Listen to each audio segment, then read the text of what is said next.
still many brands that they're like, yeah, we don't really like Amazon. We feel like it's cheapening our brand. And they don't understand what they're losing and how much money they're leaving on the table. So we really like to educate them in that regards. And for example, Birkenstock is a brand, we've been reselling it for years. I happen to know the CEO of the company. He's a very nice guy, actually. We speak a lot. He's still like, no Amazon, no way in hell. So if you look at that small image, within the image, you'll see that when I just typed Birkenstock on Amazon, it doesn't even come up anymore on top, meaning you got to scroll down. Like there's some other knockoff brand or similar brand that is coming up. Like just to show, like Birkenstock is a massive, massive shoe brand, probably in the billions of dollars. And I apologize if I'm exaggerating here, but I would assume they are. And basically, I speak to David all the time because he knows me. He knew that I resold his, I tried to come clean with him, and he loves my story, and he loves my company, but he keeps telling me, Daniel, I'm just not interested on being on Amazon, and I'm doing everything in my powers to make sure that my products will never be sold on Amazon. And I keep telling him, David, there's no way in the world that's going to happen because Amazon doesn't have an incentive to do so. Like in specific cases, Amazon partnered up with brands and they'll gate it for you, but you don't even want Amazon themselves to sell your brand. So he just doesn't believe in Amazon as a business model. However, if you look at their listings, you'll see 20, 30, 15, 19 resellers. Pricing is all over the place, like content and whatnot, variations and all of that stuff. And for him, and hopefully I'll break the ice sooner than later, but there's many other examples, partnering up with a legitimate reseller who has also that back-end experience of how to, protect the brand or help, clean it up, you're basically offering a lot of value. Like, even if you don't want me selling your product, let me just help you, better control your product on Amazon. And then we have, all sorts of interesting examples. Again, this is more specific in footwear and apparel. That was my powerhouse when it comes to reselling. But, there's a brand, Rainbow Sandals, based out of California. I would resell their products all the time. Great margin, very hard to get. I was able to get it.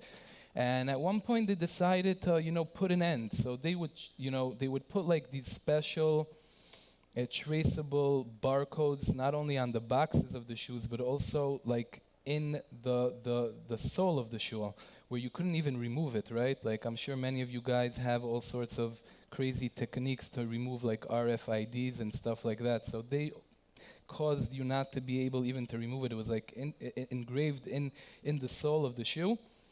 And at one point, they actually did something fascinating. They were able to create a case in a court of law where they take the selling agreement between Rainbow Sandals and the retailer, the legitimate brick and mortar retail store that actually has a direct account with the brand. Now, as you guys probably know, most brands, when they open up an account for a brick and mortar or even e-com or whatever not, they tell you, like, you're not allowed to resell our product and you're not allowed to sell on Amazon. And that doesn't really help them. It helps them that they can shut you down if they think you're selling on Amazon, and that's pretty much where it ends.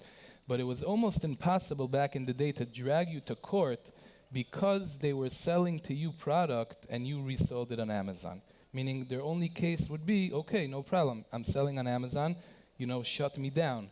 That's what a judge would tell them, and that's pretty much how it worked, right? And once they shut you down, they're done.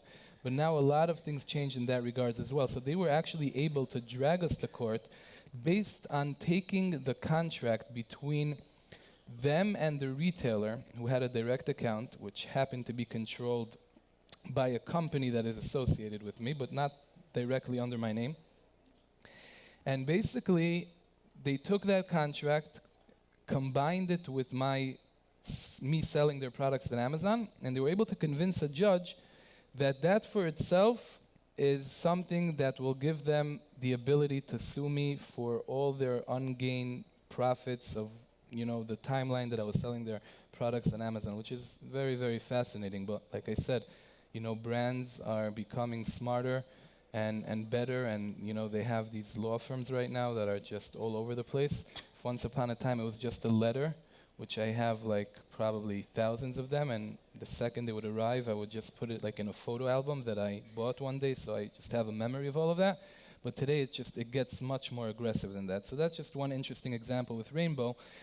Then we have this brand, pretty popular brand as well, from somewhere in the Midwest, maybe Minnesota, right? So it's similar brand to UGG shoes, if you guys are familiar. They have like comfortable shoes with that fur inside. We were selling it like crazy, and we were buying it in the US and internationally. And they were able to, subpoena based on international distribution, reselling it back to the US to an Amazon store. Once again, they were able to present the judge with some type of unique situation, a combination of cease and desist letters and the subpoena, and boom, once again, we were forced to settle. And we're lucky that we hired and we have today on payroll a very good law firm to help us with all of this, because they wanted, hundreds and thousands of dollars, sometimes even in the millions. And they want to backtrack from day one how much you sold, why you sold, and whatnot. We're actually dealing also now with an interesting case of a seller, meaning of a brand that we resold, that they're using a tactic with warranty. And judges are starting, to favor that as well. So again, I'm just giving you guys some information. Now, yes, I understand. Us, the Line Group as a whole, we only have one Amazon seller account. So obviously, any law firm sitting down right now who wants to drag you to court, they want to make sure that there's meat and potatoes behind the seller. Otherwise, it's not worth their time, because they have to charge someone for the work they are doing, and the brands are not going to be impressed if they're just dragging, these mom and pop LLCs. So in our case, we have one Amazon seller account that has the combination of the reselling and the transparent relationships all under one roof. And I kept it that way when we launched the Line Group. I had the reasons maybe why not to, but we ended up going with, let's just keep it one account, safe and simple. So yes, I'm aware that there's many resellers that have, 7, 15, 23 selling accounts, and each one is its own unique entity, and they'll buy, let's say, $50,000 of Minnetonka.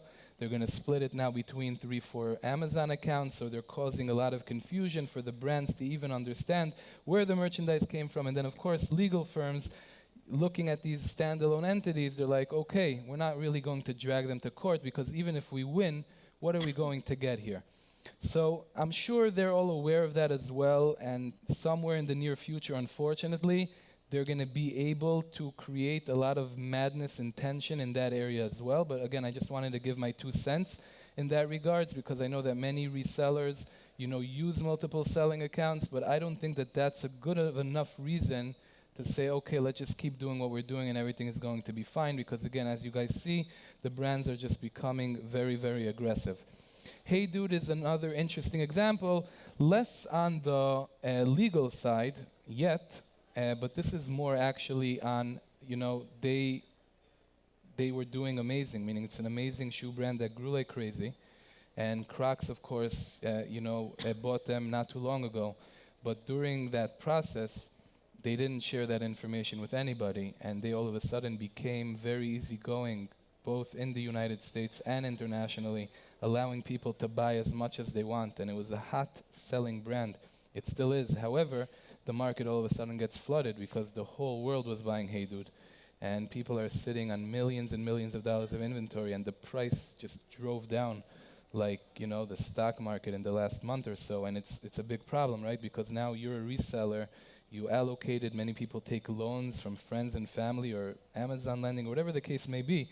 And based on your history with the brand, you're like, holy moly, this is a home run. Like, let me just buy as much as I can. And all of a sudden you bought it, and then boom, you're stuck. Not only you're stuck, you're like screwed, right? So this is also something, very important to pay attention to. And this was also one of the driving forces that got us to wanna, communicate and really establish transparent relationships with brands.